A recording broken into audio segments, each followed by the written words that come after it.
UAW leaders have called us the enemy in these negotiations, but I will never consider our employees as enemies. This should not be Ford versus the UAW. It should be Ford and the UAW versus Toyota, Honda, Tesla, and all the Chinese companies that want to enter our home market. Ford's executive chair, Bill Ford, on the record today for the first time since UAW employees went on strike just about a month ago, saying despite Ford offering UAW a record contract, the union shut down the Kentucky truck plant, which he says will cripple the industry and our local communities long term. Ford saying American automakers are critical to our national security and we cannot take that for granted, urging everyone in these talks to come together and end the strike. Now we are entering day 6 of strikes at the Kentucky truck plant here in Louisville, and today anticipating possible layoffs at 6 Ford facilities in Ohio, Michigan, and Illinois. Ford said these layoffs are the direct result of strikes at the Chicago assembly plant and at the Kentucky truck plant. The targeted strike at the truck plant started last Wednesday when nearly 10,000 workers walked off the job. In total, Ford said 557 employees will receive walking papers today. The company said with the truck plant on strike, other plants around the country will have to cut production on parts that would have gone to KTP. That's creating uncertainty at the Louisville assembly plant, which is not an official part of the strike at this point. Union leaders say that's because parts from KTP come to the assembly plant. Well, there could be some layoffs once they run out of parts there. Workers on strike spoke with us about the concerns over the weekend. Everybody's a little worried. I don't think nobody was ready for this strike. It's definitely a fear at LAP because they want to be on strike too. They don't want to go on layoff. UAW President Shawn Fain has said they could put more plants on strike at any moment instead of continuing on with that pattern of adding factories on Fridays.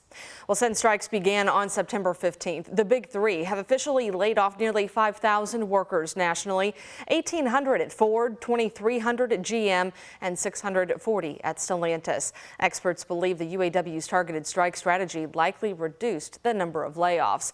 And for the very latest on those updates with the picket lines, visit WHAS11.com. You can also download the WHAS 11 News app. Well, demolition could begin today at that home on Applegate Lane filled with chemicals and explosive substances. Sunday, you could see Metro Police cruisers blocking access to anyone other than residents. Bulldozers and trailers are now at that house. Instead of a controlled burn, a Nicholasville, Kentucky company called CMC Environmental Services will remove the walls and roof of the house first before demolishing the inside of that house piece by piece. As hazardous materials are removed, they'll be put into a steel tank in the backyard of that home to be processed and disposed of off-site. Neighbor and former Jefferson County Clerk and Judge Executive Rebecca Jackson said she's glad the city chose this route. I was more concerned that they were going to burn the house because if they really didn't know what was in it, burning it didn't seem like a really good idea. But then the EPA came in and squashed that, so now I am much more confident that the air quality will be fine and we won't have any problems. The hazardous home was discovered back in July and the owner remains behind bars. EPA officials say the demolition process could last up to 12 days. If you live in the area, you may see smoke or smell something strange while this is all happening. An investigation into a deadly shooting outside of a bar in St. Matthews. It happened at the Fox Den on Frankfort Avenue, close to the split with Lexington Road. Our Connor Steffen and photojournalist Aspen Hester spoke to the owner of the Billiards bar, who says one of his security guards fired the deadly shot. Nearly 24 hours after Fox Den security shot and killed a man. This is not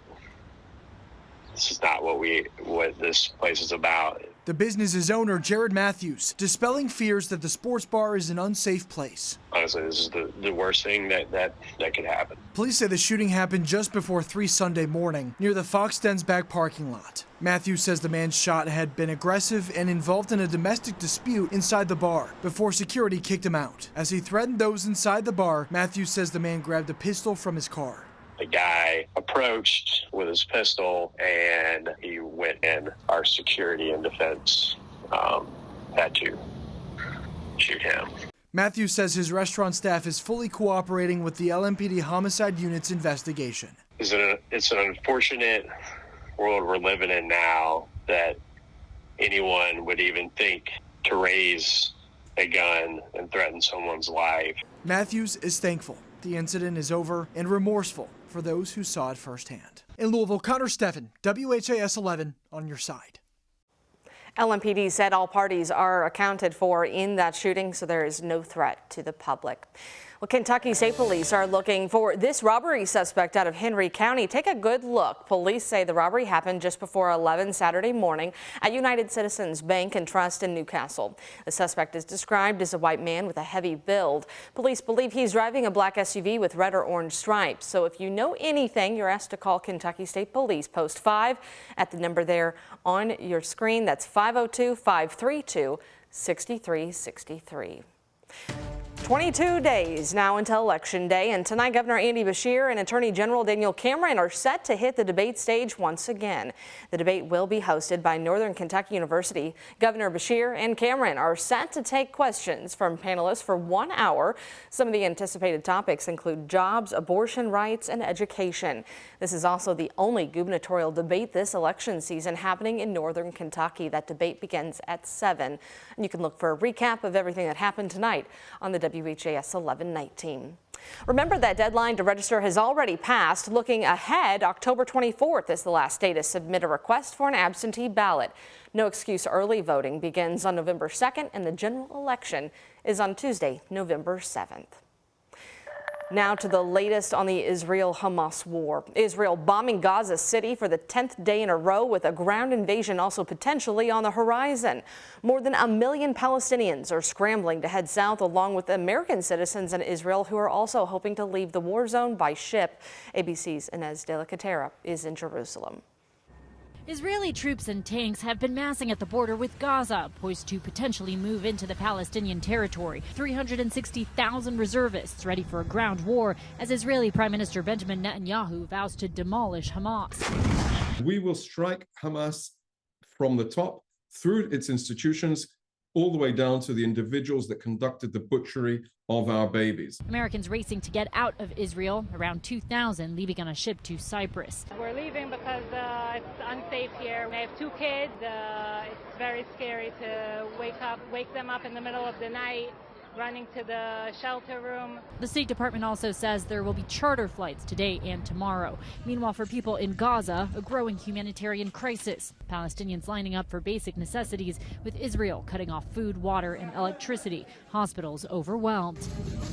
Israel urging the more than 1 million people in northern Gaza to flee south, but the Egyptian border crossing remains closed despite pleas from Secretary of State Blinken to Egypt's president. Egypt refusing to open the border unless Israel allows food and water to flow back into Gaza. Tala Imad Herzala is a student at the Islamic University of Gaza. Her family tried to flee, but without a car, they're stuck. Documenting her experience through voice memos. They have been bombing for 12 hours. They didn't stop. They didn't take breaks. It was just a bomb after a bomb after a bomb. The death toll expected to keep going up. Already, more than 1,400 killed in the Hamas terror attack on Israel, including 30 Americans. More than 2,700 Palestinians killed by the Israeli retaliation in just over a week, and nearly 10,000 wounded. And officials now say 199 Israelis are believed to be held hostage after Hamas's attack on Israel. And there could be some relief in Gaza. Egypt is opening up a border crossing with Gaza to allow some people into Egypt and aid shipments to get into Gaza. Inez de la Catera, ABC News, Jerusalem.